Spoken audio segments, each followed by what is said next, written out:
car had been located there.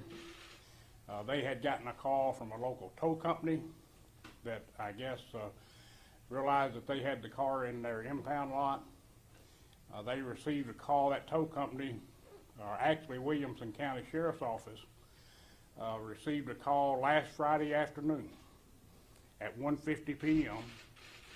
that there was an abandoned car on whatever road. I'm sorry, I can't remember the name of the road. They responded. The car was towed at 2:37 p.m. last Friday. So that means that that's about a 2-hour drive from here. So about 3 hours and 50 minutes after they left Lawrence, Alabama, they abandoned that vehicle. We're assuming where it was abandoned, and it was abandoned so quickly that they probably had mechanical problems with it, because it was abandoned pretty much out in the middle of nowhere on the side of a county road where it would obviously draw attention and be found. So we know now where the car is. We know what direction they went.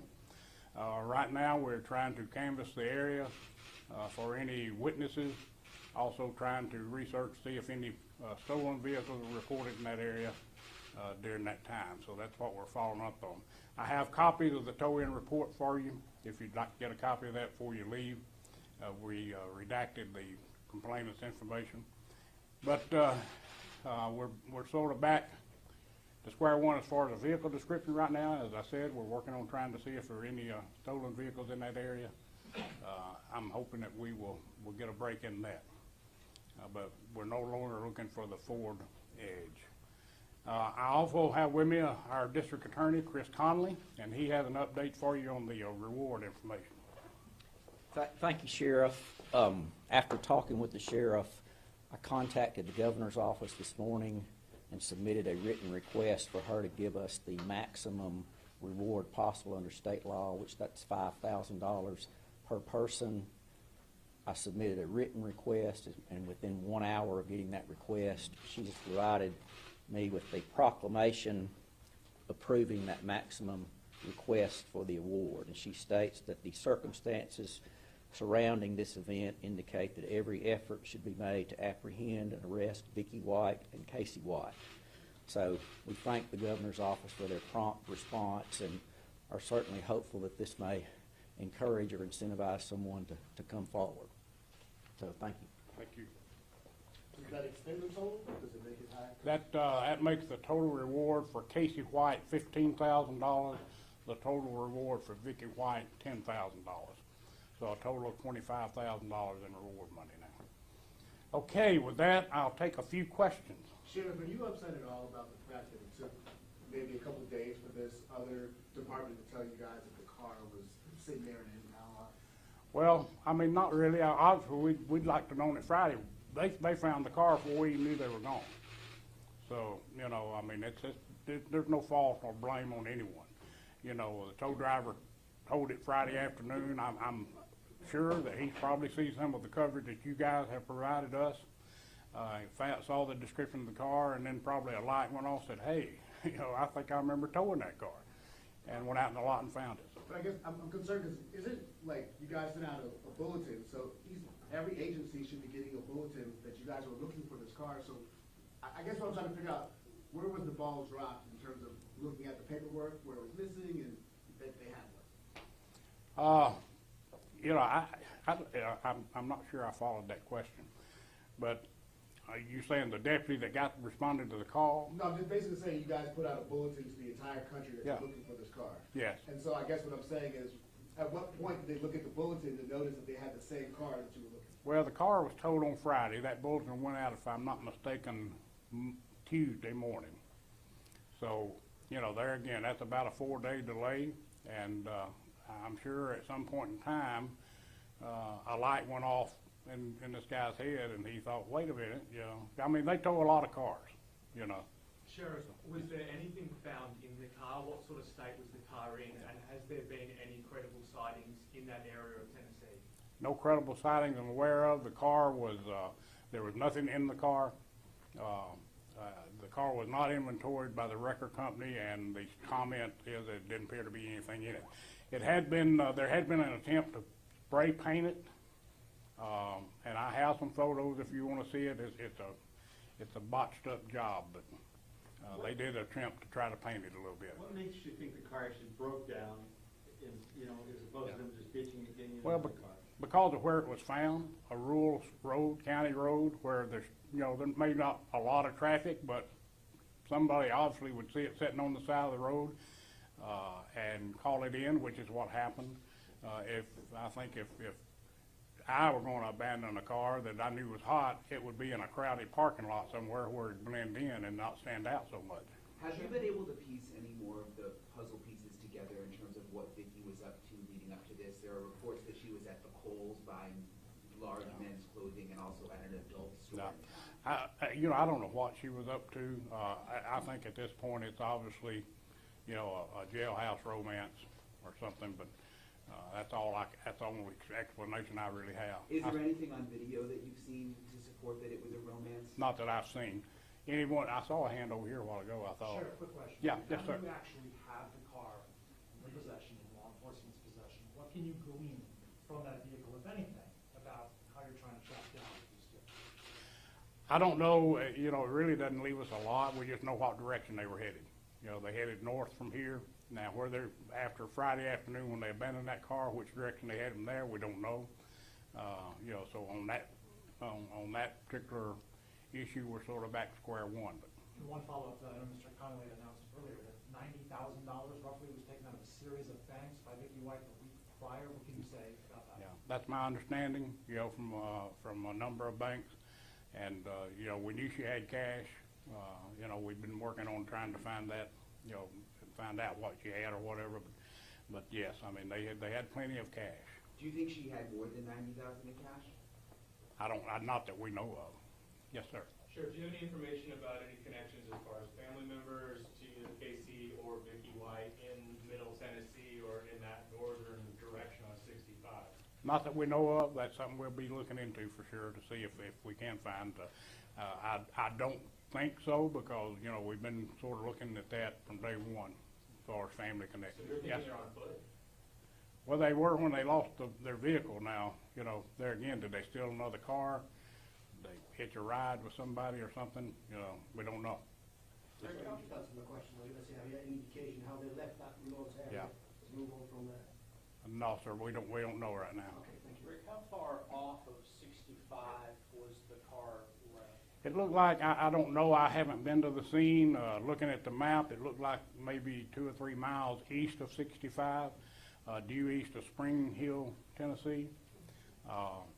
So, it's hard to tell for sure. But obviously, they're taking the back roads. On our last report, we heard that they had potentially had AR-15, a shotgun, and some other weapons. Do you think that they might have taken those weapons with them or still armed? I think anything they had in the car with them, they obviously took with them because there was nothing in the car. Those are weapons that Vicky White owned personally. We're assuming that they have those weapons with them. We don't know that for a fact, but we're on the side of safety, we're assuming they do have those weapons. I guess we all assume that you guys are canvassing, or someone's canvassing that area right now. Any homes nearby to where the car was dropped off? Any structures that we should? It's a sparsely populated area, but deputy marshals and other agents have been there all morning canvassing, trying to see if there were any witnesses that saw anything that might give us some lead. Sure. At this point, is there any information to believe that anyone else, law enforcement or other in the community, that were involved with either the escape or assisting them once the escape was successful? There's no indication I'm aware of that anyone else was involved other than Vicky White and Casey White. Sheriff, have there been any other credible sightings? I know you were asked about that area in Tennessee. Has there been any other credible sighting of these two? None credible.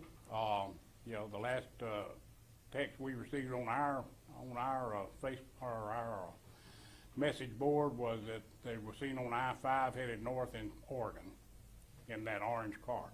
So Sheriff, that was this afternoon or this morning. sorry to cut you off. You've been in law enforcement for many years. What is your gut telling you about this whole situation? My gut is telling me that they're obviously on the run, and that they're probably right now. I think the fact that they abandoned this car so quick and where they abandoned it, I think it threw them a curve. I don't think they planned for that, and I think they, were grasping at straws. Now, that's been, a week ago today that this happened, almost to the hour. Matter of fact, 2 o'clock.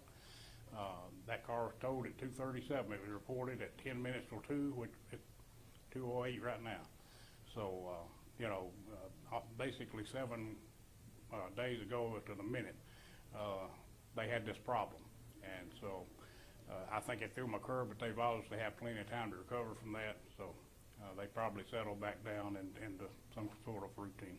To follow up on a question earlier about whether or not someone could have potentially helped them, how else would they have gotten out of this rural, sparse area? If the car breaks down, they leave it aside, what are the possible avenues of transportation? Well, obviously, they could have walked or someone could have picked them up. I mean, that's really about the only two options.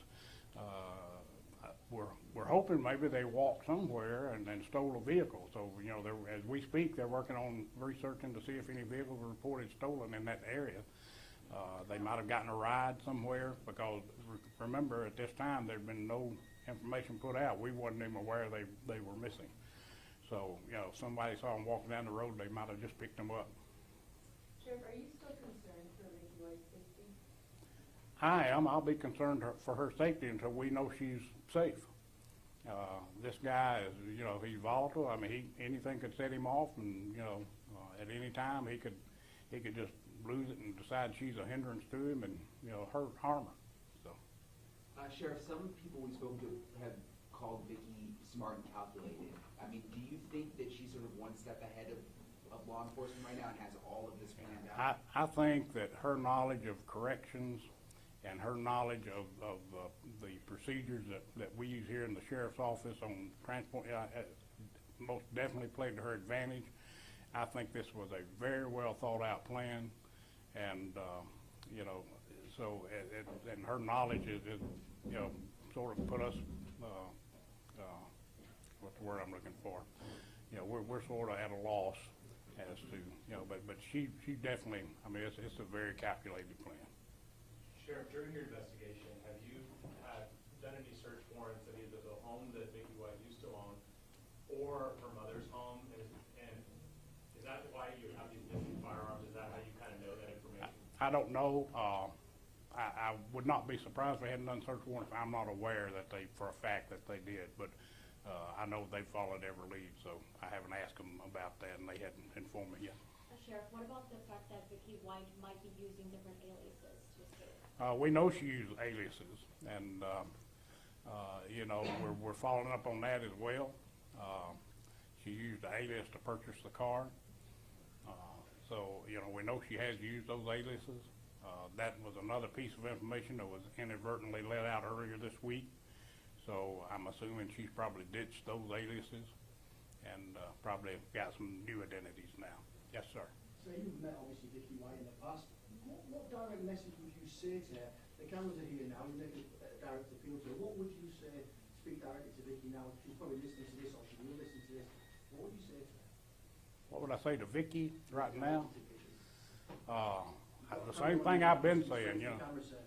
I'm sorry. You can speak straight to the cameras. They're looking at you, watching. Yeah.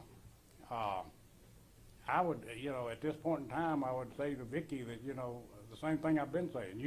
We're going to find you. Hopefully we find you safe. If you're safe right now, still safe, get out while you can and turn yourself in to local authorities, wherever you're at. So, yes, ma'am. Are we aware of any other surveillance video either here in Tennessee that was maybe spotted them at all? Their car or themselves in a store? All right, video about the car or themselves? Any additional surveillance video that we haven't talked about that has maybe spotted them either here or in Tennessee? Are we aware of? I know, and someone asked earlier about the hotel she stayed in Thursday night. We did. I followed up to see if we had video of that. The investigators actually went out and viewed the video. We do not have copies of that video, but we do know that she was spotted on video at the Quality Inn directly behind Logan's. And I know that's been the case in a couple other cases where they viewed the video. We don't actually have copies. Thank you. All right, yes. Just want a quick follow-up question regarding the aliases. Do you know if she used those aliases for her communication with Casey White while he was in prison? I don't know that. I'm not sure. Couple more questions.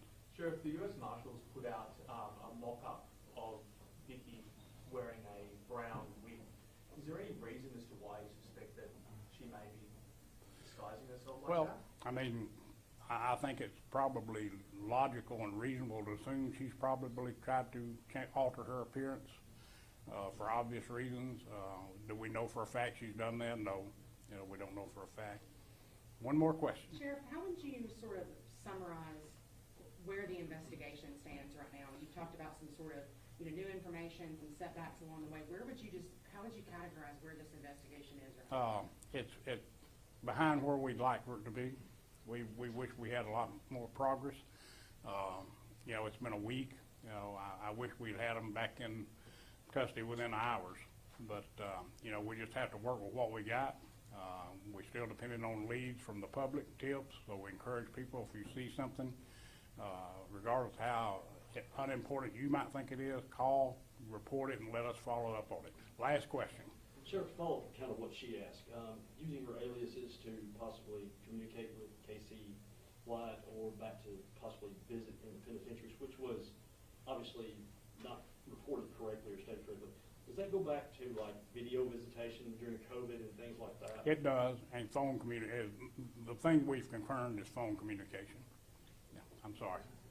I read that, The last question. I read that her keys and cuffs and radio have been found. Can you confirm that? The what now? That Vicky White's jail keys and her handcuffs and her radio have been That was all in the car, and we found it at the lot. Okay, thank y'all so much, and thank you again for helping us get the word out. Y'all have been tremendous, so thank you. We'll be in touch. By the way, before anyone leaves, I'm going home. Please do not bother me until 6 o'clock tonight, okay? Yes, sir.